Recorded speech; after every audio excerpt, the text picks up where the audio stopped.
Hello friends, welcome back to our channel. Friends, cricket updates అలాగే champions trophy updates రెగ్యులర్గా పొందాలంటే ఇప్పుడే మన యూట్యూబ్ ఛానల్ సబ్స్క్రైబ్ చేసుకోండి. సో లేట్ చేయకుండా కంటెంట్లోకి అయితే వెళ్ళిపోదాం. Friends, ICC champions trophy match number 3 Afghanistan versus south Africa. ఈ రెండు టీంలు గ్రూప్ బిలో ఉన్నాయి. సో గ్రూప్ బిలో ఉన్న ఈ రెండు టీంలకి థర్డ్ మ్యాచ్ అయితే జరగబోతుంది. ఫ్రెండ్స్, ఈ రెండు టీంల యొక్క starts, head to head records, pitch report, ground starts, squad analysis, ఇలా ఈ మ్యాచ్ యొక్క ప్రివ్యూ మొత్తం తెలుసుకుందాం. వీడియో అయితే మంచి ఇంట్రెస్టింగ్గా ఉంటుంది. దయచేసి ఎక్కడ కూడా స్కిప్ చేయకుండా చివరి వరకు చూడండి. ఫ్రెండ్స్, గ్రూప్ బిలో ఉన్న ఈ రెండు జట్లకి మ్యాచ్ అయితే చాలా అంటే చాలా ఇంపార్టెంట్. గెలిచిన టీం పాయింట్స్ టేబుల్లో ముందుకు వెళ్తుంది, అలాగే ఓడిపోయిన టీం పాయింట్స్ టేబుల్లో అట్టడుగు స్థానానికి వెళ్తుంది. సో దీంతో ఈ రెండు టీంల యొక్క చాలా ఫేవరెట్స్గా బరిలోకి దిగుతారు. ఫ్రెండ్స్, ఈ మ్యాచ్ అయితే థర్డ్ మ్యాచ్ ఫిబ్రవరి 21 శుక్రవారం నాటు జరగబోతుంది. ఇక ఆఫ్ఘనిస్తాన్ టీం అయితే రీసెంట్ గా జరిగిన వన్డే సిరీస్ లో చాలా అద్భుతంగా రాణించింది. ఆఫ్ఘనిస్తాన్ టీం తమ ఆడిన లాస్ట్ 10 వన్డే మ్యాచ్లో ఏకంగా 8 మ్యాచ్లు గెలిచి 2 మ్యాచ్లు మాత్రమే ఓడిపోయారు. ఇక అదరాన్ లో ఉన్న సౌత్ ఆఫ్రికా టీం పర్ఫార్మెన్స్ చూసుకుంటే వాళ్ళ స్టార్ట్ అయితే మంచిగా లేదు. వాళ్ళు ఆడిన 10 వన్డే మ్యాచ్ల్లో కేవలం 3 మ్యాచ్లు మాత్రమే గెలిచి మొత్తం 7 మ్యాచ్లు ఓడిపోయారు. ఈ మ్యాచ్ ఆడబోయే వెన్యూ చూసుకుంటే పాకిస్తాన్లోని కరాచీ ఇంటర్నేషనల్ స్టేడియం. ఈ స్టేడియం యొక్క పిచ్ రిపోర్ట్ చూసుకుంటే ఆల్మోస్ట్ బ్యాటింగ్ ఫ్రెండ్లీ వికెట్, అంటే పిచ్ బ్యాటింగ్కి బాగా అనుకూలిస్తుంది.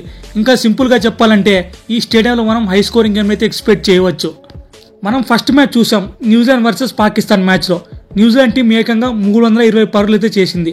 ముందుగా పేస్ బౌలర్కి అడ్వాంటేజ్గా మారి మ్యాచ్ ప్రోగ్రెస్ అయ్యే కొద్దీ ఈ పిచ్ కంప్లీట్గా బ్యాటింగ్ ఫ్రెండ్లీగా వికెట్గా మారిపోతుంది. అలాగే డ్యూ పడే అవకాశం చాలా తక్కువ ఉంటుంది. మేబీ డ్యూ ఫ్యాక్టర్ అయితే చాలా వరకు పడకపోవచ్చు. అలాగే ఈ గ్రౌండ్లో యావరేజ్ ఫస్ట్ ఇన్నింగ్ స్కోర్ చూసుకుంటే 270+ రన్. ఈ గ్రౌండ్లో ఇప్పటికీ మొత్తం 57 వన్డే మ్యాచ్లు ఆడితే మొదట బ్యాటింగ్ చేసిన టీంలు 27 సార్లు గెలిచారు, అలాగే చేజింగ్ చేసిన టీంలు 28 సార్లు గెలిచారు.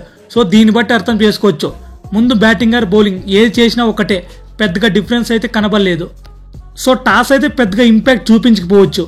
సో ఈ గ్రౌండ్లో 300 పరుగులు 17 సార్లు రికార్డ్ అయ్యాయి. దీన్ని బట్టి అర్థం చేసుకోవచ్చు ఈ పిచ్ బ్యాటింగ్ ఏ రేంజ్లో అనుకూలిస్తుందని. అలాగే 250 నుంచి 299 పరుగులు 8 సార్లు రికార్డ్ అయ్యాయి. సో డెఫినెట్గా రేపు జరిగిపోయే మ్యాచ్లో మనం హై స్కోరింగ్ గేమ్ అయితే ఎక్స్పెక్ట్ చేయవచ్చు. ఈ రెండు టీంల యొక్క హెడ్ టు హెడ్ రికార్డ్ చూసుకుంటే మొత్తం 5 వన్డే మ్యాచ్లు ఆడితే సౌత్ ఆఫ్రికా టీం 3 సార్లు గెలిచింది, ఆఫ్ఘనిస్తాన్ టీం 2 సార్లు గెలిచింది. So head to head starts పరంగా చూసుకుంటే పెద్దగా తేడా ఏం లేదు.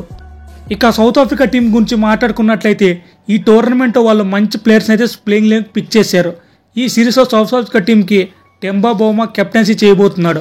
ఒకసారి సౌత్ ఆఫ్రికా బ్యాటింగ్ లైనప్ చూసుకుంటే Eden Markram, Temba Bavuma, David Miller, Rasikh one Dussen, ఇలా బ్యాటింగ్ అయితే చాలా వరకు స్ట్రాంగ్గా ఉంది. వీళ్ళు చూసుకుంటే ఆల్మోస్ట్ వన్డే ఫార్మాట్లో సీనియర్ అండ్ ఎక్స్పీరియన్స్డ్ ప్లేయర్స్. ఇక వికెట్ కీపర్ హెన్రిచ్ క్లాసెన్ ఉంటాడు. ఇక బౌలింగ్ యూనిట్ చూసుకున్న స్ట్రాంగ్ వాళ్ళ పేస్ బౌలర్ కగిసో రబాడా ఉన్నాడు. సో కగిసో రబాడాకి అయితే వన్డే ఫార్మాట్లో చాలా ఎక్స్పీరియన్స్ ఉంది. అలాగే లుంగి నిగిడి కూడా ఉన్నాడు. ఇక స్పిన్ డిపార్ట్మెంట్ చూసుకుంటే కేశవ్ మహారాజ్, ప్రబిన్ స్టమ్షే ఉన్నారు. ఇది ఫ్రెండ్స్ సౌత్ ఆఫ్రికా టీం యొక్క స్వాడ్. ఇక సౌత్ ఆఫ్రికా టీం పర్ఫార్మెన్స్ గురించి మాట్లాడుకున్నట్లయితే రీసెంట్గా జరిగిన వన్డే సిరీస్తో వాళ్ళు ఓడిపోయి వస్తున్నారు. సో ఛాంపియన్స్ ట్రోఫీ కోసం సౌత్ ఆఫ్రికా టీంకి అయితే మంచి స్టార్ట్ అయితే రాలేదు. ముఖ్యంగా Temba Bavuma, David Miller, Heinrich Klaasen వీళ్ళు ముగ్గురు అయితే భయంకరమైన ఫామ్లో అయితే ఉన్నారు. ఇక అదర్లో ఉన్న ఆఫ్ఘనిస్తాన్ టీం గురించి మాట్లాడుకున్నట్లయితే ఆఫ్ఘనిస్తాన్ టీం మొత్తం 175 మ్యాచ్లు ఆడితే 85 మ్యాచ్లు గెలిచారు, అలాగే 84 మ్యాచ్లు ఓడిపోయారు. సో ఆఫ్ఘనిస్తాన్ టీం వన్డే ఫార్మాట్లో విన్ పర్సెంటేజ్ 50-50గా ఉంది. బట్ జరగబోయే ఛాంపియన్స్ ట్రోఫీ కోసం వాళ్ళు బలమైన స్క్వాడ్ అయితే బరిలో దిగి వస్తున్నారు. ఒకసారి ఆఫ్ఘనిస్తాన్ టీం ఇంపార్టెంట్ ప్లేయర్ గురించి మాట్లాడుకున్నట్లయితే number 1 Rahmanullah Gurbaz, number 2 Rashid Khan, number 3 Fazal Farooqi. వీళ్ళు ముగ్గురు అయితే ఆఫ్ఘనిస్తాన్ టీంకి మెయిన్ కీ ప్లేయర్స్. సో చూడాలి మరి ఛాంపియన్స్ ట్రోఫీలో గ్రూప్ బిలో ఫస్ట్ మ్యాచ్ ఎవరు గెలుస్తారనేది. ఫ్రెండ్స్, రేపు జరగబోయే మ్యాచ్లో ఎవరు గెలుస్తారనేది తప్పక కామెంట్ చేయండి. ఫ్రెండ్స్, ఇది ఫ్రెండ్స్ ఇవాల్టి వీడియో. ఈ వీడియో చివరి వరకు చూసినందుకు very very thankful to you. Friends, దయచేసి మన ఛానల్ సబ్స్క్రైబ్ చేయడం మాత్రం మర్చిపోకండి. Thank you for watching. Have a nice day.